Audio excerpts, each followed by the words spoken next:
Salam sejahtera. Bersama saya, Daryl Anak Charlie, sebagai wartawan lokasi rancangan GeoEyes. Apakah yang dimaksudkan dengan hidrologi? Apakah penyiasatan yang telah dilakukan bagi memastikan hidrologi ini berterusan dan terpelihara?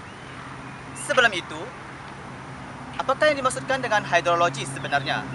Hidrologi ini, seperti yang telah kita sedia maklum, merupakan satu proses tentang hidrosfera yang mana pertembungan ataupun pergerakan molekul-molekul air di dalam sistem atmosfera.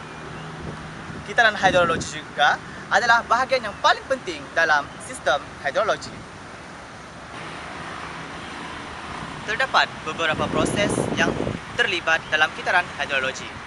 Pertama, sejatan, kondensasi, kerpasan, aliran permukaan, pintasan, transpirasi, resapan, dan aliran sub permukaan.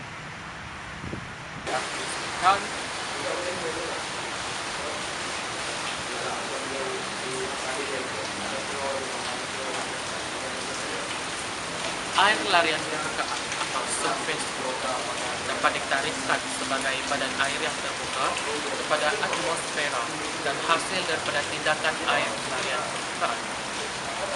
Dalam kata lain, air permukaan ini terjadi adalah disebabkan oleh lebihan dan limpahan air di dalam tanah yang keluar dan tidak lagi mampu untuk merasap masuk ke dalam bumi melalui proses infiltrasi. Salam satu Malaysia dan salam sejahtera bersama saya Anselm Sari Salipino dalam rancangan GeoEye. Seperti yang kita sedia maklum, air permukaan dapat ditakrifkan sebagai badan air yang terbuka kepada atmosfera hasil daripada tindakan air larian permukaan dan air bawah tanah. Ia juga merujuk kepada badan-badan air yang membentuk air di atas permukaan bumi. Antaranya ialah pertama, mata air, yang kedua, tasik, yang ketiga, jeram, yang keempat, tanah payah, yang kelima, alur-alur kecil anak sungai, dan yang keenam adalah glasier. Air permukaan terbentuk adalah saling berkaitan dengan kitaran hidrologi apabila yang pertama, daya susupan tanah yang rendah, dan yang kedua adalah larian air permukaan.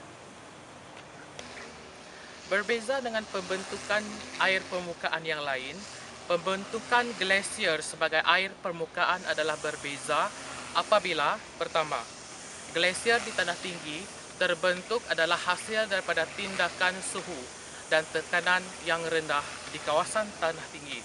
Dan yang kedua adalah glasier terbentuk dan membeku di kawasan yang terletak di garis lintang bumi yang berbeza. Yang ini ia menerima suhu yang sejuk dan bahangan matahari yang rendah. Contohnya, Greenland, benua Antartika, dan Arktik. Berdasarkan daripada penerangan saya dan rakan wartawan saya sebentar tadi, di sini ingin saya dapat menyimpulkan bahawa penyiasatan air dan rundingan amat penting bagi kita mengetahui kepentingan sistem hidrologi yang terdapat di dalam sistem bumi. Disebabkan inilah telah wujudnya permodalan-permodalan bagi memastikan kita mengetahui kitaran-kitaran yang terdapat di dalam air bawah tanah. Dalam kesempatan ini juga, saya ingin menyampaikan penghargaan kepada rakan-rakan saya yang terbabit dalam pembikinan video ini. Sekian, terima kasih.